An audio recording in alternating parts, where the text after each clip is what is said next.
Ladies and gentlemen, welcome to a new series that I like to call Nothing to a Payout. This is going to be a raw series of me going through the process of going from a fresh eval to a full payout. It doesn't matter how much the payout is, it's just to an actual payout. So I'm going to show you every trade that I take, everything that I'm going through throughout this process until I finally get a payout. So I'm going to go from passing the eval account to getting the funded account and then until getting the payout. Let's get straight into it. So it's currently Monday, July 6th, but I didn't record a video of the first trade that I ever took on this new evaluation account, which was last Thursday, July 3rd, and it was a loss. I'm going to be honest, we took an L. So let's go through the trade and what I was thinking. So what I was thinking was, let's look at the 4-hour chart. Here.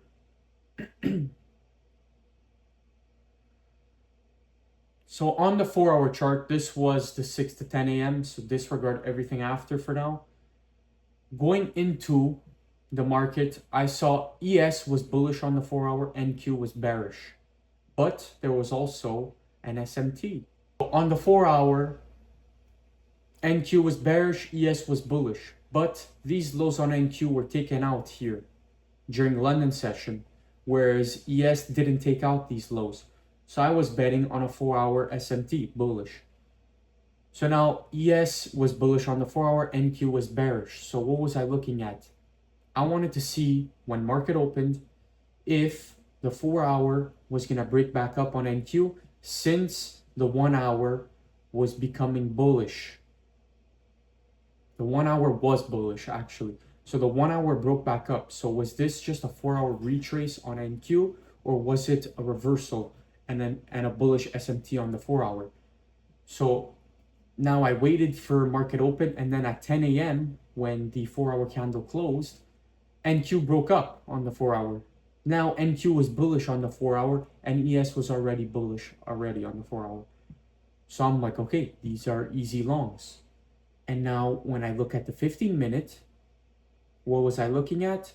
Well, NQ had taken out these 15-minute lows. NQ took out these 15-minute lows, whereas ES didn't, creating another bullish SMT. So I'm like, okay, we swept liquidity on NQ. We didn't on ES, which means SMT. And I'm just looking for a move up, right? So I go on the 5-minute. Now we're on the 5-minute. We see 5-minute break back up. ES broke structure earlier on, right on market open, whereas NQ needed a bit more time to break up. So then all I wanted to see was a retrace. So the 5-minute retraced into EQ on NQ, but ES, it didn't retrace into any 5-minute confluence. So I'm like, okay, this is more bullish because ES didn't even want to retrace into a 5-minute confluence, whereas NQ did. But as long as the 1-minute broke down, that confirms the 5-minute retrace. So let's look at the 1-minute. So the 1-minute after, when the 5-minute was retracing, what do we see? So here was the high, these were the highs. So it broke back down. It broke down here. And then all I needed to wait for was a 1-minute break back up. So it broke up, I entered long, put the stop at the low of the retrace. I entered on ES because it was the more bullish index. And I was targeting all the low resistance highs. Now, why did we get stopped out? Well, if we go back to the higher time frames, and you want to look at the higher time frames, we had taken out these highs already. We had taken out the 1-hour highs on ES and not on NQ. So that's what I was kind of betting on to go long, was that even though ES took out the highs, I thought we still had room to move up because NQ didn't take out any of these low resistance highs. So that's what I was betting on. Clearly I was wrong and we just got a straight reversal. And I still like the trade that I took. I think it was valid because of the fact that NQ didn't take out any of the low resistance highs. So I'm okay with the loss. It was about a little under $500, but I'm okay with the loss. Now, could we have caught shorts off of this reversal, right? If we look at NQ was the leading index on shorts, there was no retrace. There was no retrace into EQ. There was no retrace into fair value gap or whatever. So if you put EQ, no retrace into EQ. On ES, no retrace into EQ and never tapped. And the 1 minute, even though it came close to EQ, the 1 minute never broke back up, which means there was no break up, which means we couldn't have gotten an entry to on the 1 minute break back down. So there was no entry to go short, and that concluded the day at a loss. I'm okay with the loss. We'll see if this week we can make up for this loss and come out stronger. And that's how it is. So let's go into Monday's price action. Okay, so now let's look at the trade that I took today. I took a long today on ES where TP1 was hit and then I got stopped out of break even. So let's look at what I was looking at first before we go into execution. So on the 4 hour, this was last Thursday. Now the 4 hour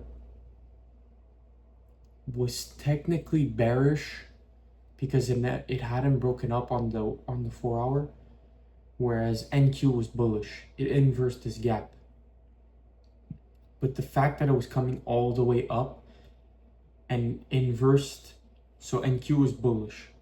ES didn't inverse no fair value gap and it didn't break up on the 4 hour.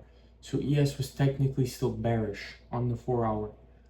Now, but if we look at the 1 hour, the 1 hour was bullish. So I'm not gonna look at NQ, I'm gonna focus more on ES here because since ES was bearish on the 4 hour still, what am I looking at on ES? So on ES, the 1 hour was bullish. So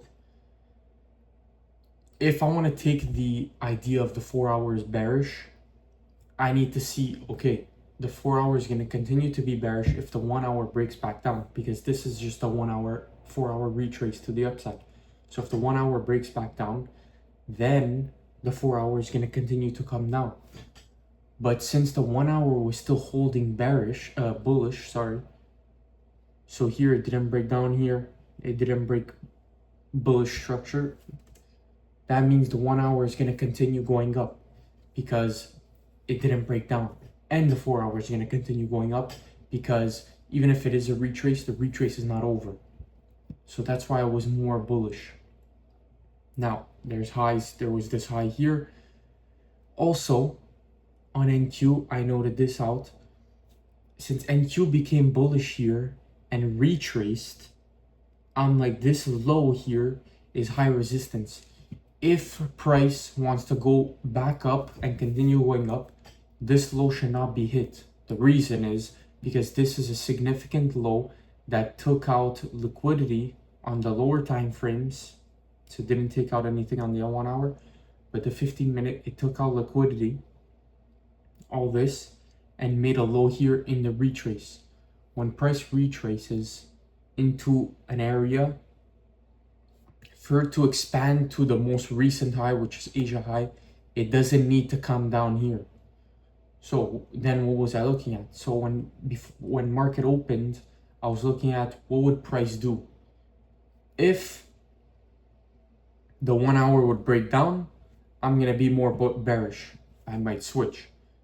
If the Asia low got hit on NQ, I'm bearish. I'm like, this is not going to continue to go up. I'm looking for moves down. If I could catch moves down. So now the market opened. Price came and swept lows. That's also what I was looking at. For me to catch longs, I wanted to see price to sweep lows, but leave in the Asia lows. I don't want to see the Asia lows be taken out. So we see Asia low get taken out, London low get taken out, and 1 hour lows get taken out on NQ and ES. Then I see sharp move up, 5 minute break up on NQ. It was an inverse fair value gap. On ES, it was a break of structure.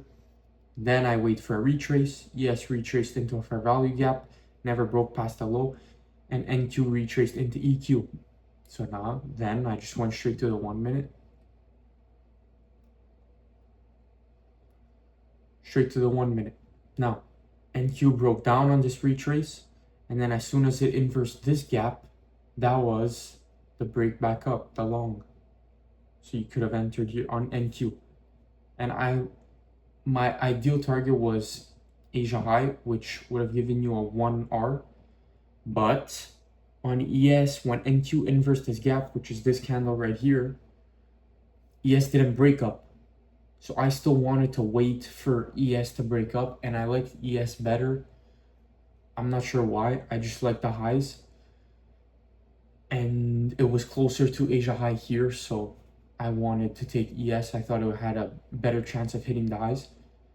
So I waited for ES, and I entered once the 1 minute broke structure here. So that's when I entered. I got a better fill because I executed manually, and once this candle closed, it dipped down and I got a fill here. So now, let's stick to ES. Well, on ES, what was I targeting? I wanted to target Asia highs 100%. I took out 50% at Asia highs. Now, what happened? Because this chart doesn't show my actual executions, because I take the trades on MES rather than the E-minis. I take them on the micros. On the E-minis, when price came here, it hit the Asia high of the MES, of the micro contracts. So I had taken out half of my position size and moved my stop to break even, and I ended up getting stopped out here. I ended up getting stopped out right here when the price came down here. Now, I'll show you the entry here. You could see my account size here.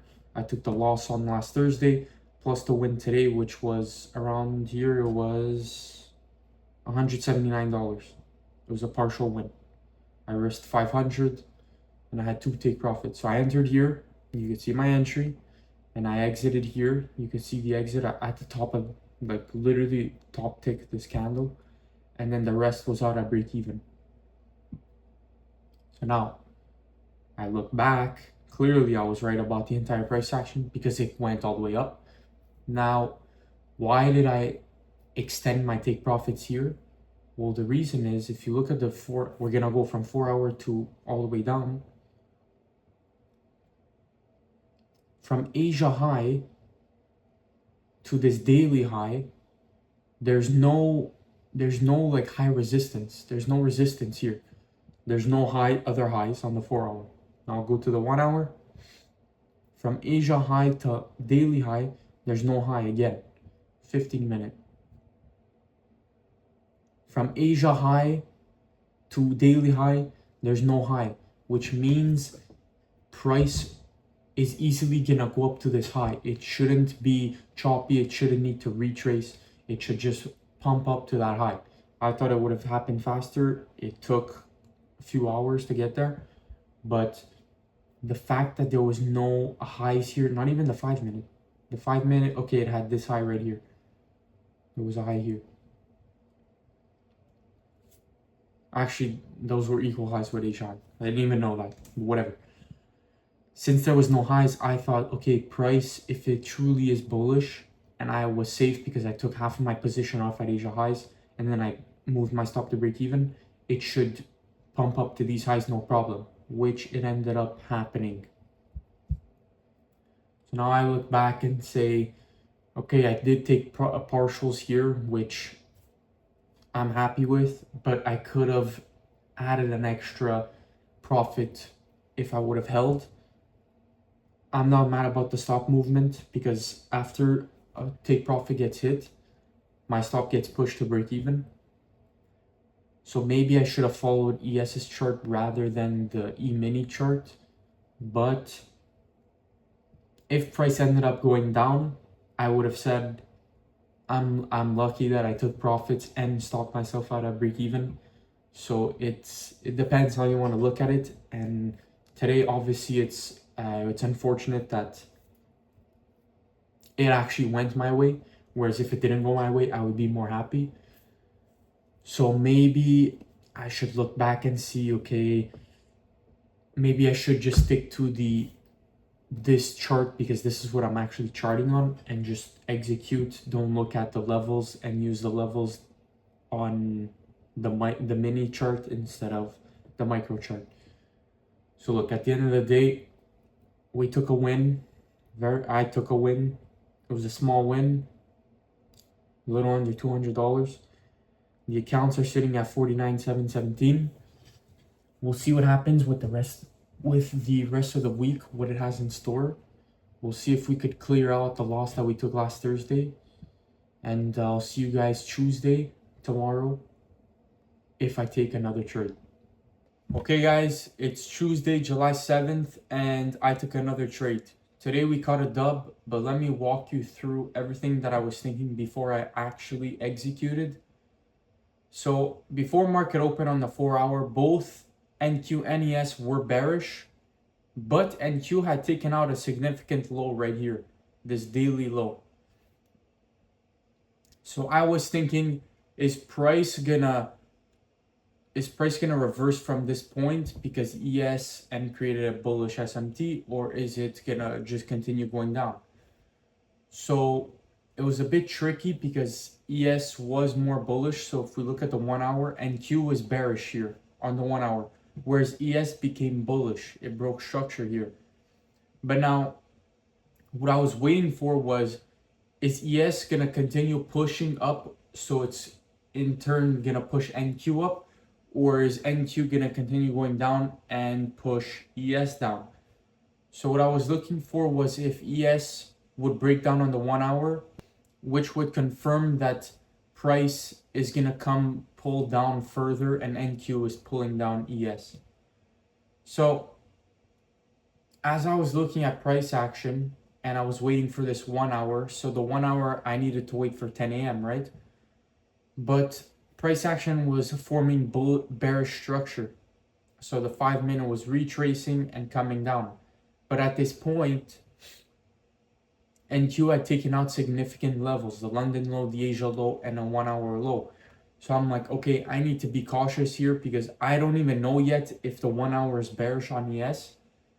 So let's see what happens at these levels. So I go on the 15-minute. And what I really liked, was that the 15-minute had retraced. The 15-minute retraced into EQ here. This was a bullish candle. So I'm like, perfect. The 15-minute retraced after taking all these levels. Now, let's wait to see if the 1-hour breaks down. And what do we know? The 1-hour at 9 a.m. to 10 a.m. candle, at 10 a.m., it closed bearish and broke structure on the 1-hour. So I'm like, perfect, this is good. Now, I was on the 5-minute. The 15-minute retraced. While it retraced into EQ, the 5-minute broke back up. Here there was a fair value gap, a small fair value gap, and it broke up both on ES and NQ. So that confirmed for me the 15-minute retrace. Now, what I need to see is a 5-minute break back down to say, okay, the retrace is done. We're going to continue going lower. So that happened. But now, I could have easily entered here, put the stop at the high of the retrace, which was this wick, and the RR was under a 1. So I was not interested. And at this time, the 1-hour hadn't broken down yet. So I still wanted to wait. So at this point, what I told myself was, if the 5-minute retraces, that's when I would be interested in taking an entry. If it ends up going to my targets without giving me the 5-minute retrace, then I'm happy to just stay out of the market and just watch it happen. So we saw the 5-minute breakdown. This was the 10 a.m. open, which was the breakdown on the 1-hour. So I'm like, okay, 5-minute retraced and the 1-hour broke down. Let me go look at the 1-minute. On the 1-minute, price broke up here as it went up. So price broke up on the 1-minute, which means what? The 5 minutes retracing. Yes, it retraced. Then all I wanted to see was a 1-minute break back down, and I entered. I targeted the daily low, and I put the stop at the high of the retrace. Now, why did I target the daily low? Well, if you look at the higher time frame, after this 4 hour daily low here, there's not much lows to target after this daily, before this daily low. Even on the 1 hour, we could go check. There was this 1 hour low which was already taken after with the London lows and the Asia lows. So I'm like, price should just distribute straight down to this low. Yes, I could have targeted these low resistance lows and eventually this daily low, but I'm like, I can guarantee that this daily low will get hit. I don't know if all these other lows will get hit, which eventually they did. Not this daily low, but these 4 hour lows. So that's why I was targeting that daily low and took most of my profit and took all of my profits off. So the RR was also good as a one over a 1.5, 1.75. And yeah, that's how it ended. So as of Tuesday, July 7th, my account currently sits at, so today I made $666. Not a good number, but whatever. Currently sits at 383 and a half in profits. So this concludes episode 1 of the series. And we'll see what happens in the rest of the week and see if we could pass this account this week or maybe next week, and then see how we go from there. And yeah, so I'll catch you in episode 2, and thanks for watching.